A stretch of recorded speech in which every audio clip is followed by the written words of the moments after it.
तो hey friends, welcome back to my YouTube channel study of medical and paramedical.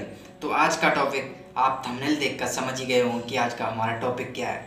तो आज का हमारा टॉपिक है सीरम एंड प्लाज्मा में डिफ्रेंशिएट करना है, यानी कि इन्हें पहचानने में हमें कई बार कन्फ्यूजन होता है, एग्ज़ाम में भी लिखने में कन्फ्यूजन होता है। तो आज हम इस कन्फ्यूजन को दूर करने वाले हैं।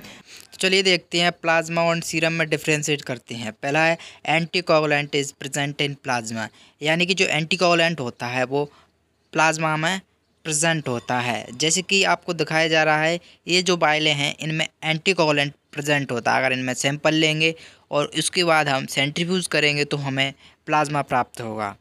अब देखते हैं anticoagulant is absent in serum, यानी कि एंटीकोगुलेंट एब्सेंट होता है किसमें, सीरम में। हम इनके लिए इन वायलों में सैंपल लेंगे।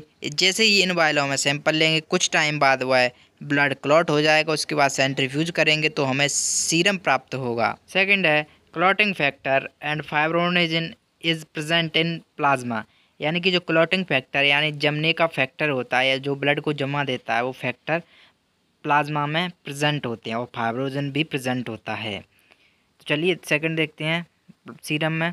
Clotting factor fibrinogen is absent in serum, यानी कि जो क्लॉटिंग फैक्टर होते हैं और जो फाइब्रोनेजिन होता है वो सीरम में एब्सेंट होता है। सीरम में फाइब्रोनेजिन क्यों नहीं पाया जाता, यानी कि जो ब्लड जमता है ना तो फाइब्रोनेजिन फाइब्रिन में कन्वर्ट हो जाता है जब ब्लड जमता है, इसलिए फाइब्रोनेजिन सीरम में नहीं पाया जाता।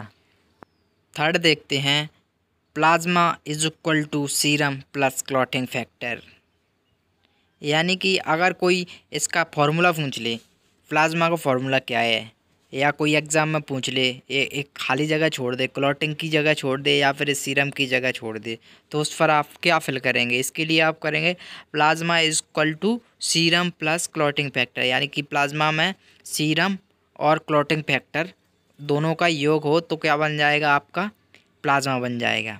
इधर देखते हैं सीरम। सीरम में क्या है, सीरम कैसे प्राप्त हुआ, अगर उसमें प्लाज्मा में से क्लॉटिंग फैक्टर घटा दो तो आपका सीरम में आ जाएगा। फोर्थ देखते हैं, फोर्थ है प्लाज्मा लेस टाइम कंज्यूमिंग, यानी प्लाज्मा को अगर हमें प्राप्त करना है, प्लाज्मा प्राप्त करना है तो उसके लिए कम टाइम लगता है। कैसे लगता है, जैसे ही हम सैंपल लेंगे बाइल में, उसके बाद डायरेक्ट सेंट्रीफ्यूज कर देंगे तो हमें प्लाज्मा प्राप्त होगा। और सीरम में क्या है, serum consumes more time than plasma, यानी कि प्लाज्मा से ज़्यादा समय लेता है सीरम। कैसे लेता है, जैसे हम ब्लड सैंपल लेंगे बाइल में, उसके बाद वह क्लॉट होने में जो टाइम लेगा, उसके बाद उसे सेंट्रीफ्यूज करेंगे तब हमें सीरम प्राप्त होगा। और यहाँ की प्लाज्मा है, प्लाज्मा को डायरेक्ट सेंट्रीफ्यूज कर देते हैं, इसके लिए पहले वह क्लॉट होगा तब हम उसे सेंट्रीफ्यूज करेंगे, इसलिए सीरम में ज़्यादा टाइम कंज्यूम होता है। Plasma have able to clot, यानी कि प्लाज्मा के पास जमने की क्षमता होती है। और सीरम में देखते हैं serum don't have ability to clot further, यानी कि सीरम के पास आगे जमने की कोई क्षमता नहीं होती, वह जमा नहीं सकता क्योंकि वह पहले से ही जमा हुए ब्लड से प्राप्त हुआ है, तो फिर वो उसमें जमने का कोई क्लॉटिंग फैक्टर नहीं होता, जैसे कि आपको पिछले बताया है। सिक्स्थ नंबर का है contain RBC WBC and platelets, यानी कि जो प्लाज्मा होता है जिसमें आरबीसी और डब्ल्यूबीसी और प्लेटलेट्स प्रेजेंट होती हैं जो कि सेपरेट अलग अलग होती हैं। और जो सीरम में क्या है, RBC WBC platelets attach to clot formation, यानी कि जो क्लॉट फॉर्मेशन में प्रेजेंट होती तो हैं लेकिन एक साथ क्लॉट फॉर्मेशन में होती हैं। इनमें यानी प्लाज्मा में कैसी होती हैं, सेपरेट होती हैं, अलग अलग रहती हैं, लेकिन इसमें क्या क्लॉट फॉर्मेशन में एक साथ अटैच हो जाती हैं। सेवेंथ और लास्ट है it is centrifuged with एंटीकोगुलेंटेड blood, यानी कि प्लाज्मा प्राप्त करना है तो आपको एंटीकोगुलेंटेड ब्लड ही सेंट्रीफ्यूज करना होगा, अन्यथा आपको प्लाज्मा प्राप्त नहीं होगा। आपको इन बाइलों में ही सैंपल लेना है, उसके बाद सेंट्रीफ्यूज करना है तो आपको प्लाज्मा प्राप्त होगा।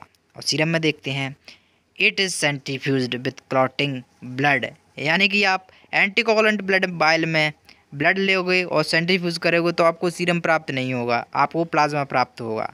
तो इस सीरम के लिए आपको क्या करना है, जमे हुए ब्लड को यानी क्लॉटिंग ब्लड को ही सेंट्रीफ्यूज करना है, जो आपको इन बाइलों में लेना पड़ेगा।